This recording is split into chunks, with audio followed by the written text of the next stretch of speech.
బ్రదబానం ఏమంటాడంటే, ఎప్పుడు సంపూర్ణమైన వాక్యము శరీరధారే వస్తుందో అదిగో అదే రాకడై ఉన్నది. కొందరు అడుగుతున్నారు, సినాయి పర్వతం పైన ఆయన వచ్చాడు, అది రాకడనా అని. అక్కడ సంపూర్ణ వాక్యం రాలే, అక్కడ ధర్మశాస్త్రం మాత్రమే వచ్చింది.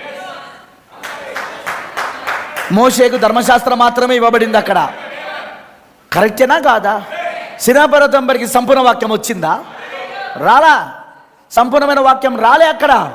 ఎందుకు? సంపూర్ణమైన వాక్యము శరీరధారై వస్తే అది మొదటి రాకడ. మళ్ళీ సంపూర్ణమైన వాక్యము శరీరధారై వస్తే అది రెండవ రాకడ. ఒకటో యూదులకు రావాలా, ఒకటో సమరయులు యూదులకు రావాలా, ఇంకొకటో అన్యజనులకు రావాలా. యూదులకు సమరయులకు వచ్చింది సంపూర్ణమైన వాక్యం శరీరధారిగా వచ్చిందే మొదటి రాకడ అయి ఉన్నది.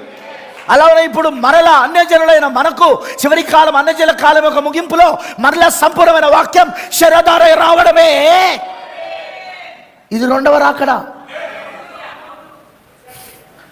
దేవుడు అగ్నిస్తంభముగా బైబిల్లో ఎన్నోసార్లు వచ్చాడు. మోషే కాలంలో రాలేదా? వినపడతలేదు నాకు?